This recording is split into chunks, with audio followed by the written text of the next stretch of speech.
신앙 고백하겠습니다. 나는 전능하신 아버지 하나님 천지의 창조주를 믿습니다. 나는 그의 유일하신 아들 우리 주 예수 그리스도를 믿습니다. 그는 성령으로 잉태되어 동정녀 마리아에게서 나시고 본디오 빌라도에게 고난을 받아 십자가에 못 박혀 죽으시고 장사된 지 사흘 만에 죽은 자 가운데서 다시 살아나셨으며 하늘에 오르시어 전능하신 아버지 하나님 우편에 앉아 계시다가 거기로부터 살아있는 자와 죽은 자를 심판하러 오십니다. 나는 성령을 믿으며 거룩한 공교회와 성도의 교제와 죄를 용서받는 것과 몸의 부활과 영생을 믿습니다. 아멘. 459장 보시죠.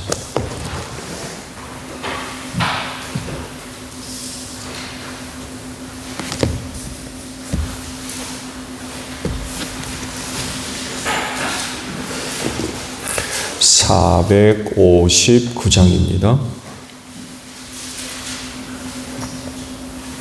누가 주를 따라 섬기려는가? 누가 죄를 떠나 주만 따를까? 누가 주를 섬겨 남을 구할까? 누가 주의 뒤를 따라가려나? 부르심을 받아 주의 은혜로 주를 따라가네. 주만 따르네. 세상 영광 위에 따름 아니요 크신 사랑이네. 주만 따르고 주가 내려주신 은혜 힘입어 주의 뒤를 따라 힘써 일하네. 부르심을 받아 주의 은혜로 주를 따라가네. 주만 따르네.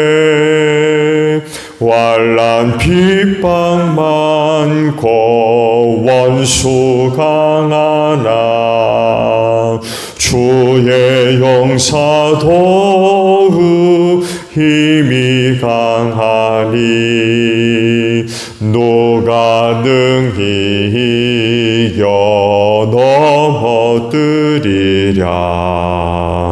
변함없는 진리 승리하리라. 기쁜 찬송하며 주의 은혜로 주를 따라가네. 주만 따르네. 말씀 봅니다. 사무엘하 23장 13절로 마지막 절입니다.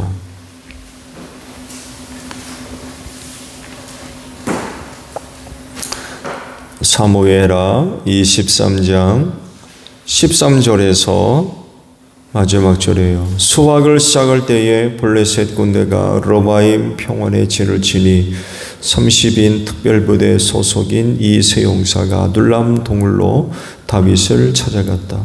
그때 다윗은 산성 요새에 있었고 블레셋 군대의 진은 베들레헴에 있었다. 다윗이 간절하게 소원을 말하였다. 누가 베들레헴 성문 곁에 있는 운물물을 나에게 길어다 주어 내가 마실 수 있도록 해주겠느냐.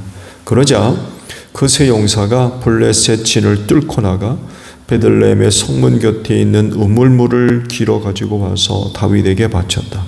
그러나 다윗은 그 물을 마시지 않고 길어온 물을 주님께 부어드리고 나서 이렇게 말씀드렸다. 주님, 이 물을 제가 어찌 감히 마시겠습니까? 이것은 목숨을 걸고 다녀온 새 용사의 피가 아닙니까? 그러면서 그는 물을 마시지 않았다. 이 새 용사가 바로 이런 일을 하였다.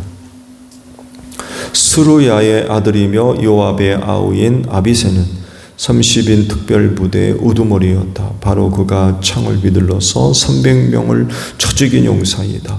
그는 새 용사와 함께 유명해졌다. 그는 30인 특별부대 안에서 가장 뛰어난 용사였다. 그는 30인 특별부대의 우두머리가 되기는 하였으나 새 용사에 견줄 만하지는 못하였다. 여호야다의 아들인 브나야는 갑수엘 출신으로 공적을 많이 세운 용사였다. 바로 그가 사자처럼 기운이 센 모압의 장수 아리엘의 아들 둘을 쳐 죽였고, 또 눈이 내리는 어느 날 구덩이에 내려가서 거기에 빠진 사자를 때려 죽였다. 그는 또 이집트 사람 하나를 죽였는데 그 이집트 사람은 풍채가 당당하였다. 그 이집트 사람은 창을 들고 있었으나 브나야는 막대기 하나만을 가지고 그에게 덤벼들어서 오히려 그 이집트 사람의 손에서 창을 빼앗아 그 창으로 그를 죽였다. 여호야다의 아들 브나야가 이런 일을 해서 그 새 용사와 함께 유명해졌다. 그는 30인 특별부대 안에서 뛰어난 장수로 인정을 받았으나 새 용사에 견줄 만하지는 못하였다. 다윗은 그를 자기의 경호대장으로 삼았다. 30인 특별부대에 들어있는 다른 용사들로서는 다음과 같은 사람들이 더 있다. 요압의 아우 아사엘과 베들레헴 사람 도도의 아들 에나난과 아롯 사람 삼마와 아롯 사람 엘리가와 발디 사람 헬레스와 드고 사람 이게스의 아들 이라와 아나돗 사람 아비에셀과 호사 사람 무분네와 아호와 사람 살몬과 느도바 사람 마하레와 느도바 사람 바나의 아들 헬렙과 베냐민 자손으로 기브와 사람 리베의 아들 이때와 비라돈 사람 브나야와 가스 시내가에 사는 히때와 아로바 사람 아비알론과 바로훔 사람 아소마웻과 사알본 사람 엘리아바와 야산의 아들들과 요나단과 하랄 사람 삼마와 하랄 사람 사갈의 아들 아히암과 마아가 사람의 손자로 아하스베의 아들 엘리벨렛과 길로 사람 아히도벨의 아들 엘리암과 칼메 사람 헤레스와 아랍 사람 바아레와 소바 사람으로 나단의 아들 이갈과 갓 사람 바니와 암몬 사람 살렉과 스로의 아들 요압의 무기를 들고 다니는 부에롯 사람 나하레와 이델 사람 이라와 이델 사람 가렙과 헷 사람 우리야까지 모두 합하여 37명이다. 아멘. 오늘은요 39절에 있는 말씀을 함께 나누고자 합니다. 햇사람 우리야까지 모두 합하여 37명이다 라는 말씀입니다. 이스라엘의 역사상 가장 번성했던 시기는 다윗 시대였어요.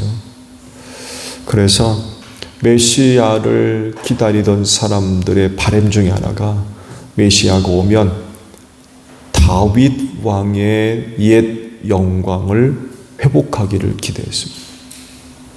이런 그 기대감을 보면 당시 이스라엘 사람들이 그렇게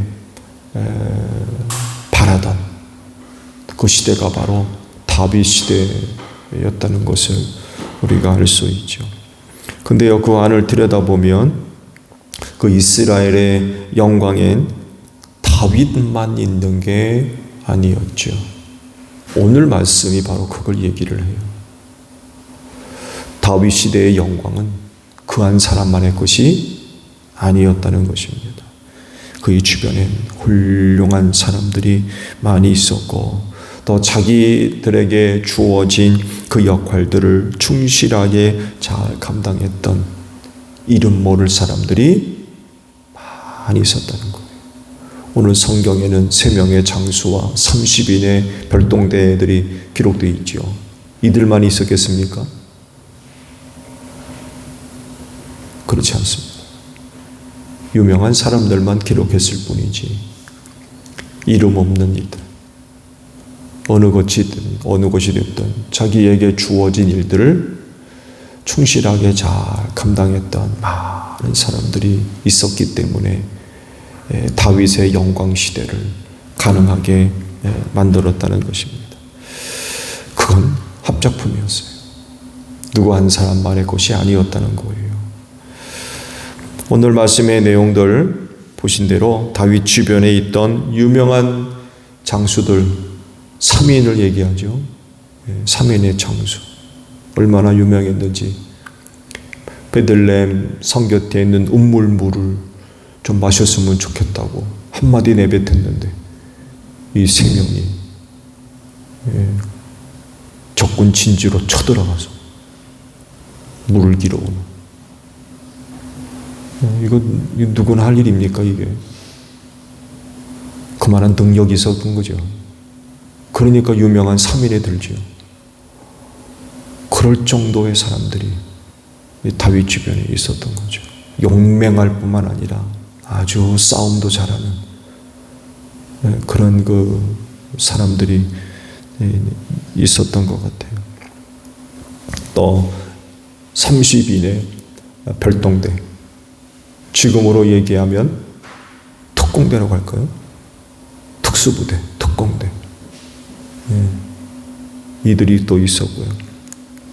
근데 안타까운 건 오늘 이제 말씀으로 대표적으로 봤습니다만 해도 밧세바의 남편 우리야가 거기 들어가 있었던 거죠. 30인의 별동대에 있었던 사람이 우리야였습니다. 그 죽음의 그 이유들을 보면 참 안타깝죠. 다윗이 유혹을 이기지 못하고 밧세바를 차지하기 위해서 그의 남편 우리야를 전쟁터에 내보내서 적군의 손에 죽게 만들었잖아요. 근데 그가 별동대였어요. 30인에 들었던 별동대고. 그럴 정도면 당시 우리야가 얼마나 용맹하고 싸움을 잘하는 그런 사람이었던가를 알 수 있죠. 그뿐만이 아니죠. 신하로서 혹은 부하로서 바른 그런 그 마음 또 그런 정신을 갖고 있었던 사람이죠. 자기의 장군과 전우들이 전쟁터에 나가 있는데 내가 어떻게 내 집에 들어가서 잘 수 있느냐. 우리야는 참 대단한 사람이었던 것 같아요. 근데 안타깝게도 그렇게 죽임을 당했죠.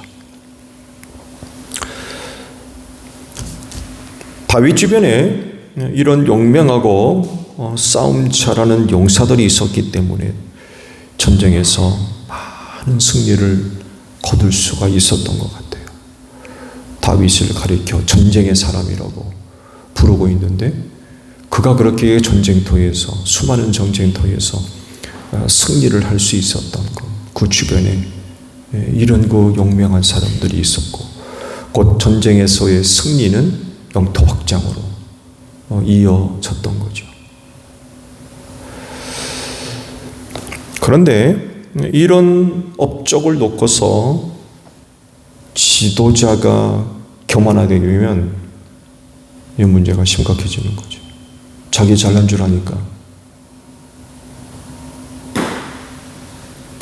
그건 유혹이 될 수 있는 내용이 될 수 있죠. 이렇게 놓은 업적이 자기 재주와 능력으로 된 줄로 알고 생각하면 이건 어려워지는 거죠. 하여간 교만해지면 문제가 터지게 돼 있어요. 또한 그 주변에 간사한 그런 그 인간들이 있다고 하면 그런 그 왕의 업적으로 삼아서 기분 맞춰주는 거죠. 기분 맞춰주는 거예요. 정신 못 차리면 그런 그 유혹에 넘어가서 말씀드린 대로 자기 재주인 줄 알고 자기 능력인 줄 알고 교만하게 되는 이런 일들이 벌어지게 되겠죠. 그래서 조심해야 되고 주의해야 되고 경계해야 돼요. 이런 것에 빠지지 않도록. 근데 다윗 보면 그러지 않았던 것 같아요. 그 사면의 용사가 베들레헴 곁에 있는 음물물을 떠왔을 때 마시지 않죠. 하나님께 부어드립니다. 이건 새 용사의 피라는 거예요. 이렇게 고백하는 것 보면 다윗이 그런 그 수많은 업적 속에서 방심하지 않고 교만해하지 않고 정신 차리면서 저에게 주어진 일들을 잘 감당했던 것 같아요. 실제로 많은 사람들이 교만에 빠져서요, 이렇게 놓은 것들을 오히려 무너뜨리는 그런 그 일 많이 있습니다. 그래서 하나님이 세우신 지도자는요, 겸손함을 잃으면 절대로 안 됩니다. 어제도 말씀을 드렸습니다만 해도 하나님께서 다윗에게 두 가지 말씀을 주셨다고 했죠. 그중 한 가지가 하나님을 두려워함으로 백성을 다스려야 된다. 교만해지면 안 된다는 거예요. 교만하게 되면 문제가 발생하게 돼 있어요. 일단 하나님이 교만한 자를 물리친다고 그러셨거든요. 그러니 그 나라가 서겠습니까? 교만하게 되면 문제가 터지게 돼 있어요. 그래서 그런 그 일들을 통하여서 하나님께 감사하고 하나님께 감사할 줄 알아야 되고 더불어 함께하는 사람들과 기쁨을 나눌 수 있어야지 교만해가지고 자기 재주인 줄 알고 자기 업적인 줄 알고 자기 내세우고 자기 자랑하고 이렇게 되면 곤란해지는 거죠. 여러분, 주님의 몸인 교회가 어떤 곳입니까? 어느 곳에서 일을 하게 될 때에 자주 이야기되는 것 중에 하나가 주인의식을 가져라, 그런 얘기를 해요. 이거 교회에도 해당될 수 있는 얘기입니까?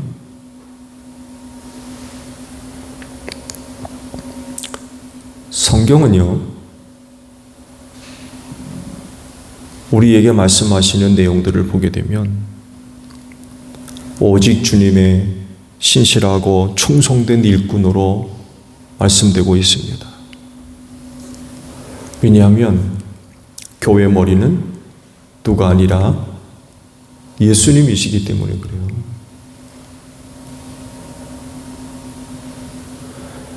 여기에 모든 그리스도인이 지체로 연결되어져 있죠. 그래서 머리 되시는 예수님께 순종합니다. 그분의 뜻을 따라 모든 지체는 움직일 따름이에요. 자기가 하고 싶은 대로 자기 멋대로 움직이는 지체가 어디 있습니까?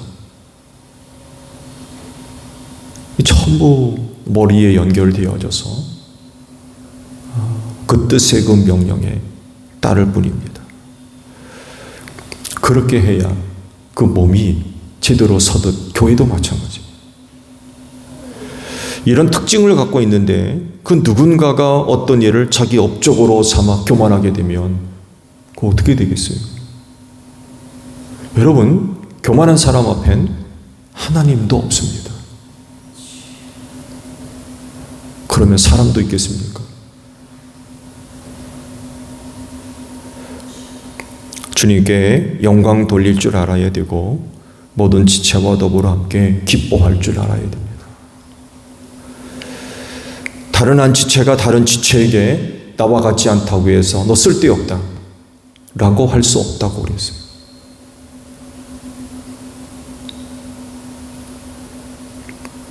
절대로 그렇게 해서는 안 되죠. 쓸데없는 지체가 어디 있습니까? 그도 주님이 쓰시는 일꾼이에요.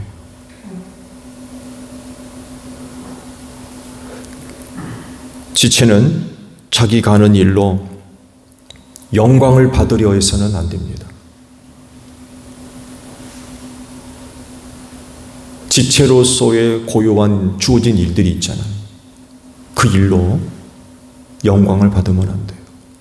영광은 누가 받으셔야 돼요? 주님만 받으셔야 됩니다.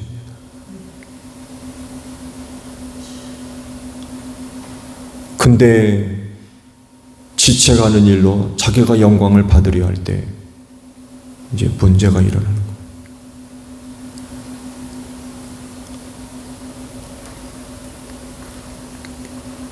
그리고 모든 지체와 더불어 함께 은혜를 나누고 기쁨을 나누는 그런 그 모습들이 있어야 되는 거죠. 그렇지인데 제1교회 안에도 주님의 훌륭한 용사들이 충만하기를 바랍니다. 여러분 모두가 다 주께서 사용하시는 일꾼이요, 다윗 주변에 있던 훌륭한 용사들이 있잖아요. 그들과 더불어 다윗의 영광 시대를 이룩할 수가 있었어요. 오늘 여러분들도 하나님께서 쓰시는 훌륭한 일꾼이요 용사들로서 이 마지막 때 소중하게 쓰임받는 여러분들이 되시기를 바랍니다. 주기도문합니다. 하늘에 계신 우리 아버지, 아버지의 이름을 거룩하게 하시며 아버지의 나라가 오게 하시며 아버지의 뜻이 하늘에서와 같이 땅에서도 이루어지게 하소서. 오늘 우리에게 일용할 양식을 주시고 우리가 우리에게 잘못한 사람을 용서하여 준 것 같이 우리 죄를 용서하여 주시고 우리를 시험에 빠지지 않게 하시고 악에서 구하소서. 나라와 권능과 영광이 영원히 아버지의 것입니다. 아멘. 기도합니다.